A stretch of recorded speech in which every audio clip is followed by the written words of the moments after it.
तो फिर ना उसी शुरुआत से ही शुरू करते हैं जहां से इस जगह को अपनी असल पहचान मिली। अ, इसका नाम मतलब बिहार शब्द संस्कृत और पाली भाषा के विहार से आया है, जिसका सीधा सा मतलब होता है बौद्ध भिक्षुओं के ठहरने की जगह। हाँ, उनका निवास स्थान। बिल्कुल। मतलब आप सोचिए, इस क्षेत्र के नाम की जो नींव है वो ही ज्ञान की खोज और ध्यान पर टिकी है। और जब मैं यहाँ के राज्य प्रतीकों को देख रही थी ना, तो उनमें भी मुझे एक अजीब सी गहराई महसूस हुई। अरे, उन प्रतीकों को अगर आप थोड़ा ध्यान से डिकोड करें ना, तो वे इस पूरे राज्य के कैरेक्टर को दर्शाते हैं। मतलब शक्ति का प्रतीक जो गौर है, वो यहाँ का राज्य पशु है। और राज्य पक्षी गौरैया है, जो मतलब हमारे घरों के आंगन से जुड़ी एक बहुत ही जमीनी और घरेलू सी पहचान है। बिल्कुल। और वहीं अगर आप राज्य वृक्ष को देखें, तो वो पीपल है, जो सीधे तौर पर हमें ज्ञान और बोध गया की याद दिलाता है। और राज्य पुष्प कचनार है। लेकिन ये पहचान ना सिर्फ इन प्रतीकों तक सीमित नहीं है। हाँ, असली कहानी तो कहीं और है। एकदम। इसकी असली कहानी छुपी है यहाँ की जमीन के बनावट में। मतलब मेरा मानना है कि किसी भी सभ्यता का भाग्य ना, उसका भूगोल ही तय करता है। ये पॉइंट मुझे बहुत दिलचस्प लगा। और जब मैं इन जियोग्राफिकल नक्शों को गहराई से पढ़ रही थी, तो मेरे दिमाग में ना एक सैंडविच की छवि बन रही थी। सैंडविच? अच्छा, वो कैसे? मतलब ये कोई आम परिदृश्य नहीं है। आप ऊपर यानी उत्तर पश्चिम में देखिए तो शिवालिक की पहाड़ियां हैं, सोमेश्वर और दून की चोटियां हैं, जहां एकदम घने जंगल हैं। हाँ, हिमालय का फुटहिल्स वाला हिस्सा। बिल्कुल। और फिर एकदम नीचे दक्षिण में चले जाइए तो कैमूर से लेकर बांका तक एक बेहद कठोर चट्टानी पठार है, जहां एकदम ग्रेनाइट जैसी सख्त चट्टानें हैं। और फिर इन दोनों के बीच में फंसा हुआ है वो विशाल हरा भरा मैदान, जिसे गंगा नदी एकदम बीच से चीरते हुए दो हिस्सों में बांट देती है। बहुत ही सटीक एनालॉजी है ये। है ना? मतलब ऊपर पहाड़, नीचे कठोर चट्टान और बीच में एक उपजाऊ लेकिन खतरनाक मैदान।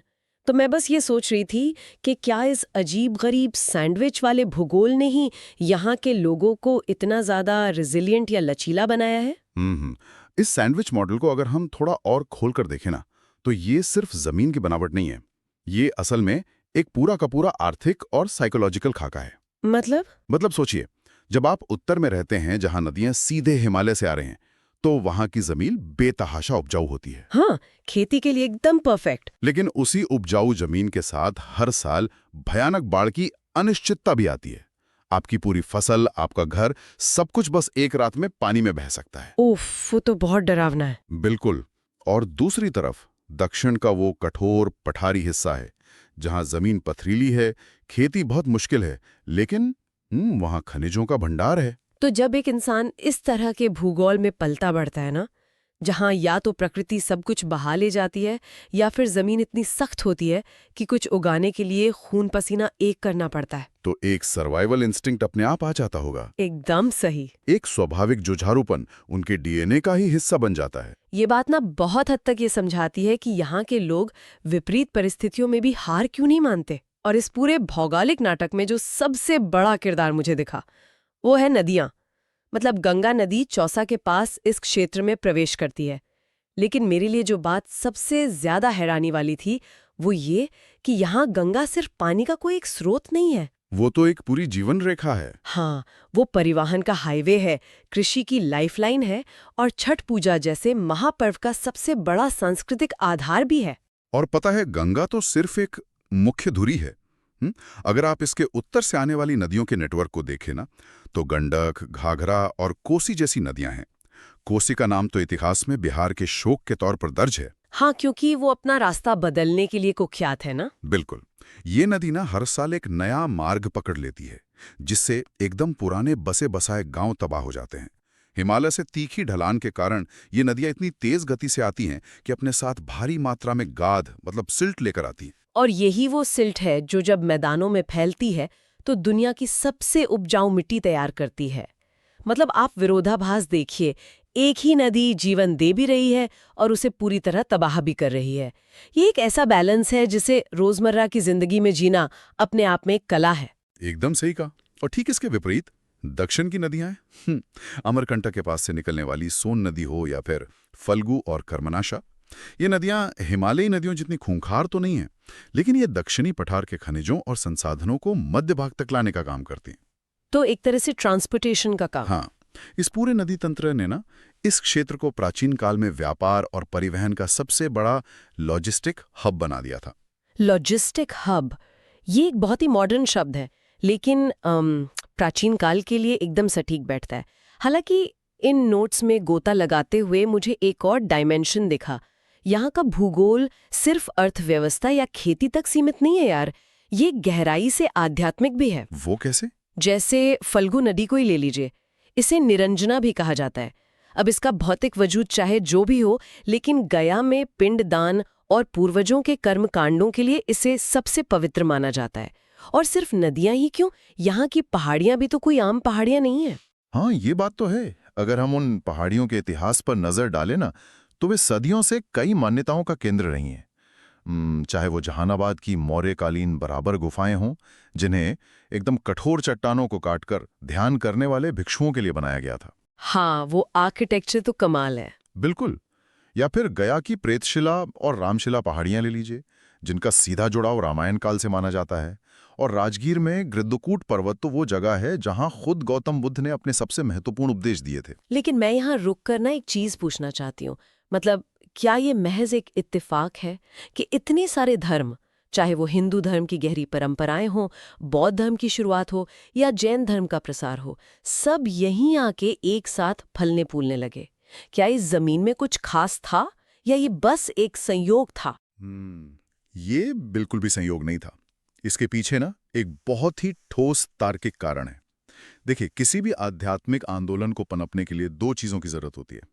पहला, भरण पोषण के लिए संसाधन, और दूसरा, एकांत और सुरक्षा। अच्छा। तो उपजाऊ गंगा के मैदानों ने भरपूर अन्न दिया, जिससे एक ऐसी व्यवस्था बन सकी जहां लोग सिर्फ अपना पेट भरने की रोजमर्रा की लड़ाई से थोड़ा ऊपर उठकर दार्शनिक सोच की ओर जा सकें। और राजगीर या गया की उन पहाड़ियों ने वो सुरक्षित और शांत एकांत दिया जो ध्यान और तपस्या के लिए जरूरी था। ओ, समझिए, मतलब पेट भरा हुआ था और ध्यान लगाने के लिए सुरक्षित और शांत पहाड़ियां मौजूद थीं। बिल्कुल।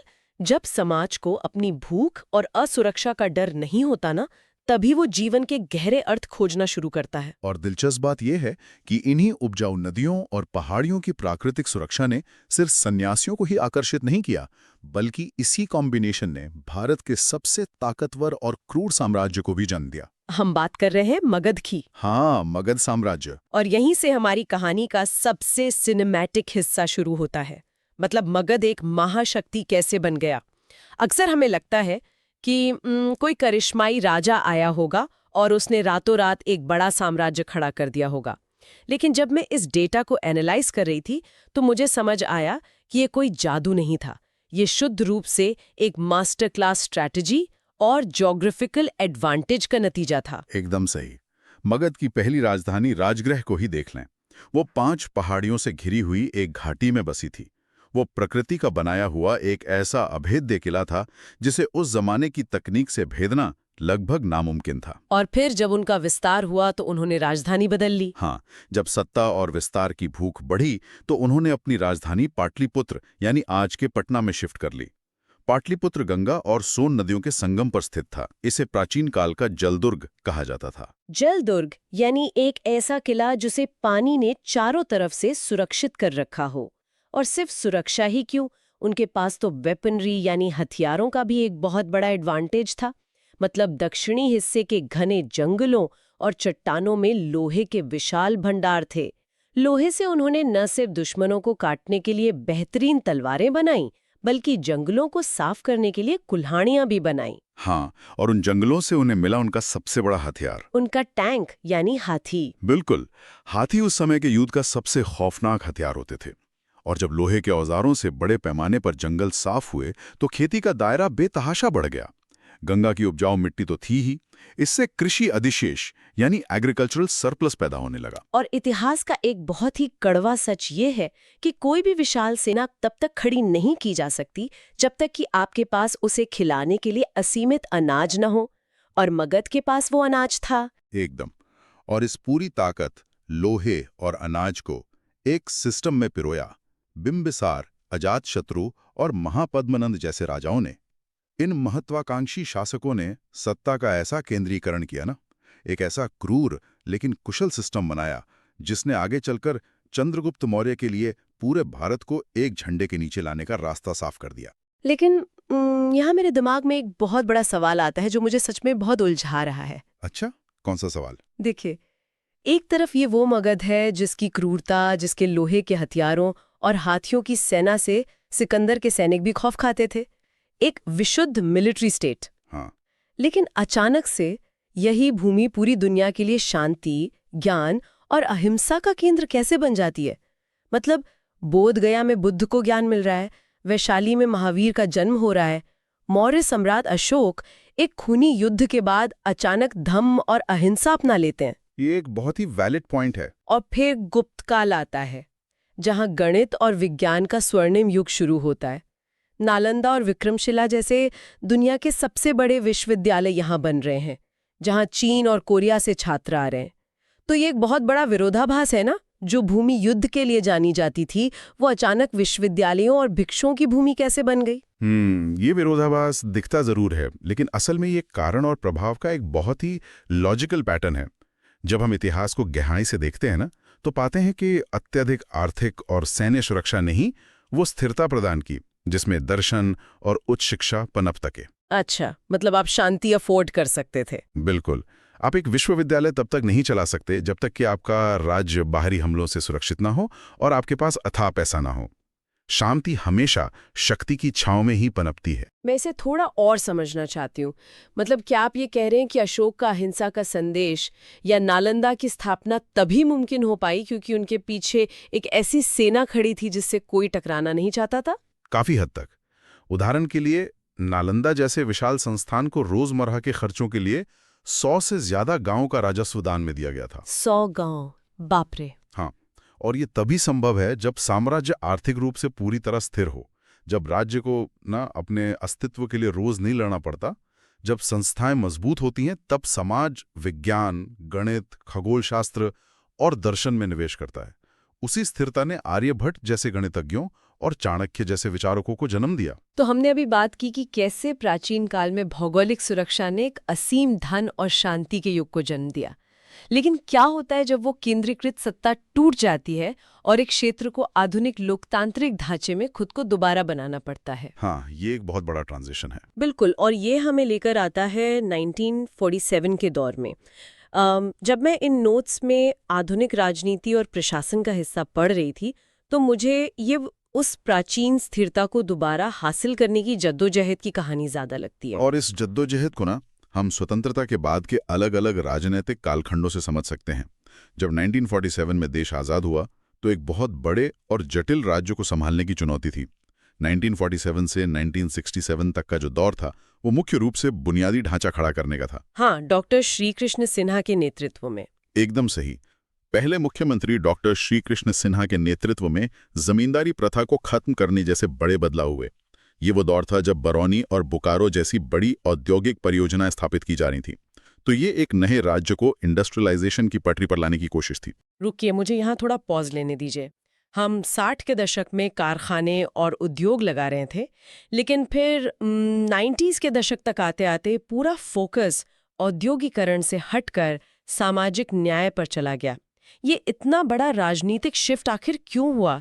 क्या ये सिर्फ जेपी आंदोलन का नतीजा था या इसके पीछे कोई गहरी बेचैनी थी? वो बेचैनी असल में जमीनी असमानता से आ रही थी। शुरुआती दशकों का जो औद्योगिकरण था वो समाज के निचले तबके तक नहीं पहुंच पाया था। 1970s के दशक में जयप्रकाश नारायण के नेतृत्व में जो संपूर्ण क्रांति हुई, उसने राजनीति को बंद कमरों से निकालकर सड़कों पर ला दिया। हाँ, और उसी से कई नए नेता भी निकले। बिल्कुल, उसी आंदोलन की भट्टी से राजनीति की एक नई खेप तैयार हुई। कर्पूरी ठाकुर जैसे नेताओं ने जो जमीन तैयार की थी, उस पर 1990 से 2005 के बीच पिछड़ी जातियों और दलितों ने सत्ता में अपनी हिस्सेदारी मांगी। इन रिपोर्ट्स में एक बहुत ही दिलचस्प शब्द का इस्तेमाल हुआ है, पहचान की राजनीति। मतलब उस दौर में फोकस पुल और कारखाने बनाने से हटकर सम्मान हासिल करने पर चला गया था। उदाहरण के लिए, उन बच्चों के लिए चरवाहा विद्यालय खोले गए जो दिन भर मवेशी चराते थे और कभी स्कूल नहीं जा सकते थे। ये एक बहुत ही पावरफुल और प्रतीकात्मक कदम था। तो लेकिन इसका एक दूसरा पहलू भी था। जब पूरा सिस्टम सिर्फ सामाजिक प्रतिनिधित्व और पहचान की लड़ाई में उलझ गया ना, तो संस्थागत विकास पीछे छूट गया। बुनियादी ढांचे चरमरा गए, पूंजी का पलायन हुआ, मतलब इन्वेस्टर्स चले गए, और राज्य आर्थिक रूप से काफी पिछड़ गया। समाज के एक बड़े वर्ग को आवाज तो मिली, लेकिन वो आर्थिक प्रगति की कीमत पर मिली।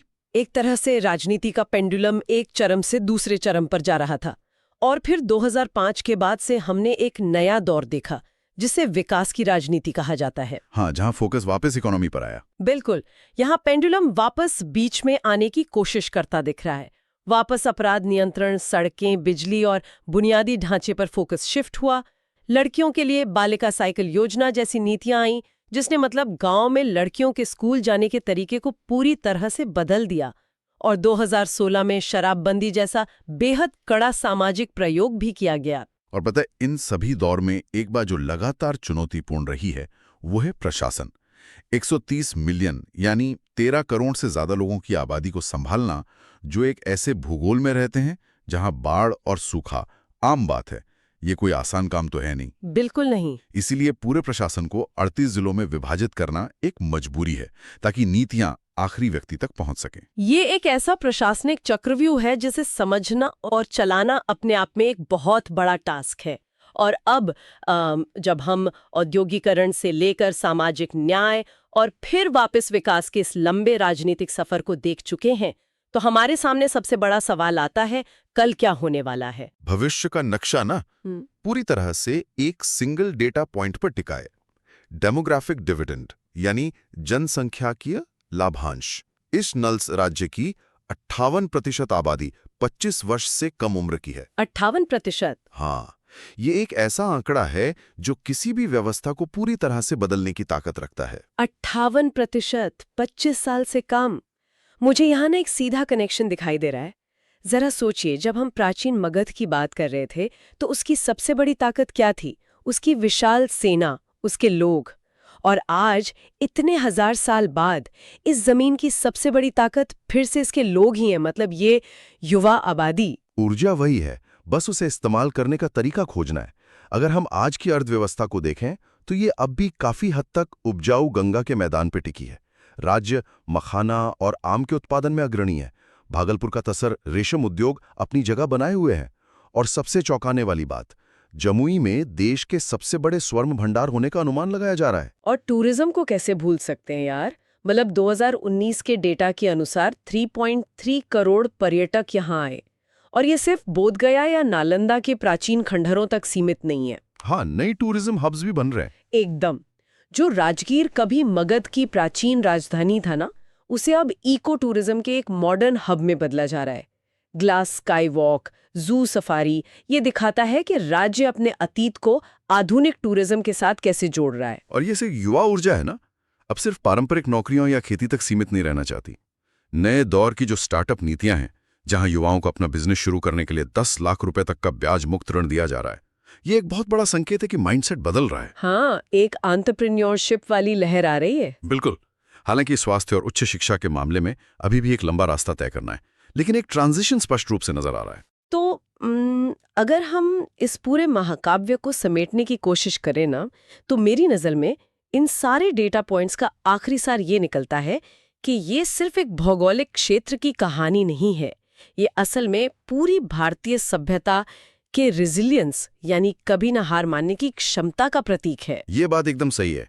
वैशाली के पहले गणराज्य से लेकर मगध के विशाल साम्राज्य तक, चंपारण के स्वतंत्रता संग्राम से लेकर आज के स्टार्टअप इकोसिस्टम तक, इस जमीन ने बार बार खुद को शून्य से फिर से गढ़ा है। और इसी खुद को गढ़ने की क्षमता के साथ हम आज के इस डीप डाइव के अंत पर पहुंच गए हैं। लेकिन जाने से पहले ना, मैं आपके दिमाग में एक सवाल छोड़कर जाना चाहती हूँ।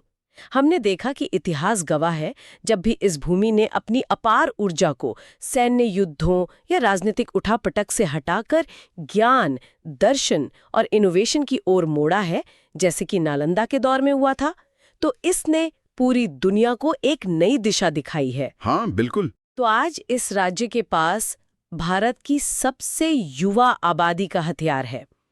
अगर ये 58% का डेमोग्राफिक डिविडेंड सही शिक्षा, तकनीक और एक विजन के साथ जुड़ जाए, तो क्या हम 21वीं सदी में उसी ज्ञान और नवाचार के एक नए स्वर्णिम युग की वापसी देखने वाले हैं, इस पर विचार जरूर कीजिएगा।